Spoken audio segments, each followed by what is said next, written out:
Check, check, check. 1, 2, 3. Okay, there's this crazy thing happening right now, and we really need to talk about it. On March 7th, 2021, UNICEF released a report called 10 million additional girls at risk of child marriage due to COVID-19. In it, they say that COVID-19 will be responsible for 10 million additional early marriages by 2030. That's the end of the decade. Of all the crazy things COVID is doing all around the world, how can a virus like COVID-19 be responsible for increasing child marriages by 10 million? To answer this question, we need to start by asking, what is child marriage? So UNICEF defines child marriage as the formal marriage or informal union between a child under the age of 18 and an adult or another child. Beyond the definition, though, I wanted to learn more about child marriage, so I got in touch with some experts. Child marriage is a problem. It is a byproduct of a socio-economic and cultural setting.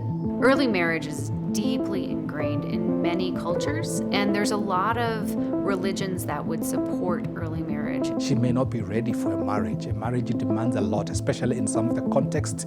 It is basically a marriage to hardship and to hard labor, having to pick firewood, to feed family, to bear children, and the long-term health of those girls is always at risk.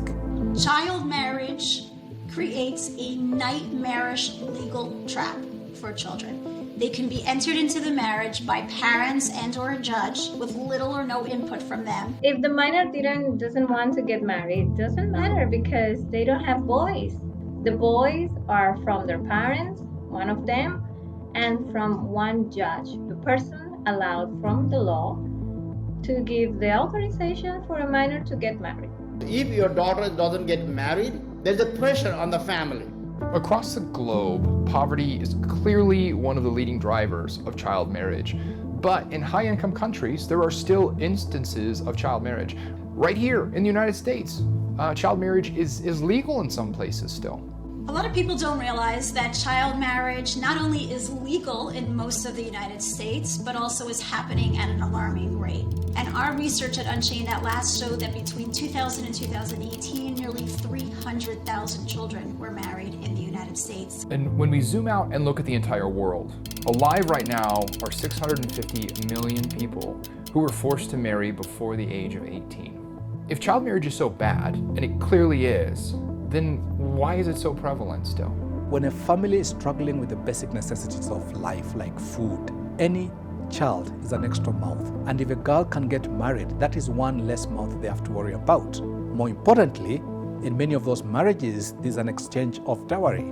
So sometimes the family is financially pressed to get those extra resources to feed the other children. While families may be tempted financially to marry off their children, those perceived benefits are replaced really quickly with a set of dark and dangerous long-term outcomes. The younger you are when you are pregnant or you're parenting, the more likely there are to be physiological complications. Sometimes the child, she dies at the delivery.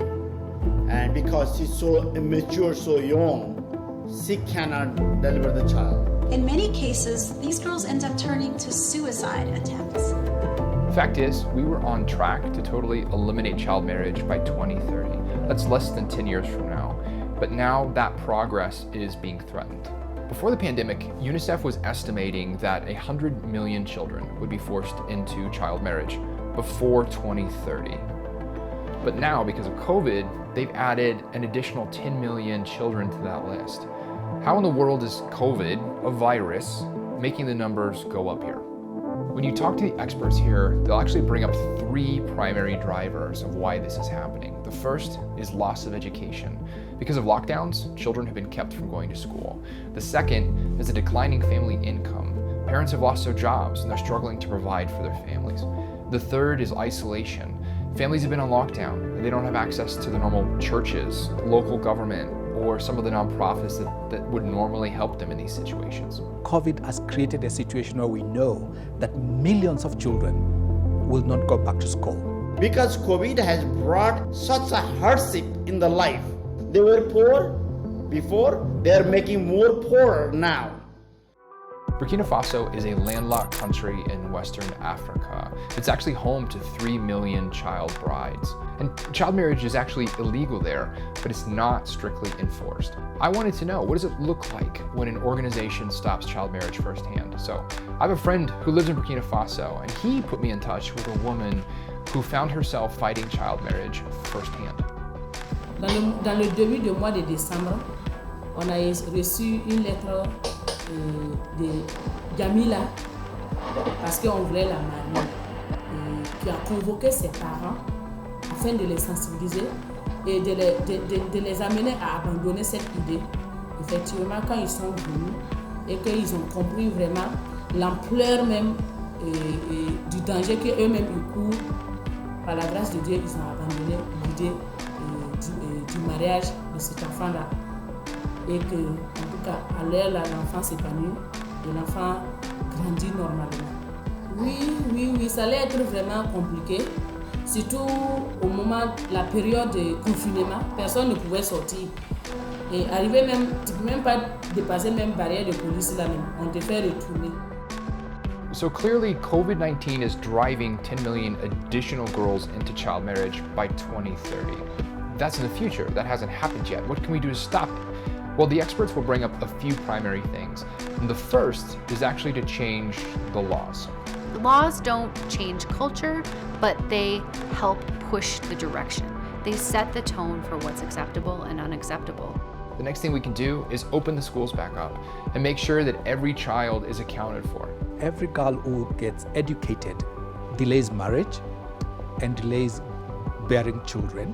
We have to start empowering our girls, the community, the family. It's a very important step to eliminate child marriage from our law. We are empowering the victims of child marriage. We are educating them. We are making them skillful. And now they are going back into the society to impact others.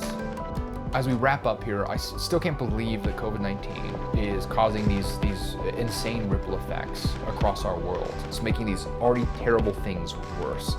And if we sit on the sidelines, if we don't do anything, nothing will get better, and child marriage will just continue. I have 2 daughters, and when I reflect on all of this, I'm reminded that children deserve to be children. They have hopes and dreams.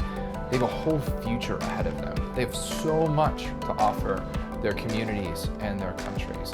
When a child is forced into marriage, all that is taken away. And these children, they deserve to have a future, just like my 2 girls do.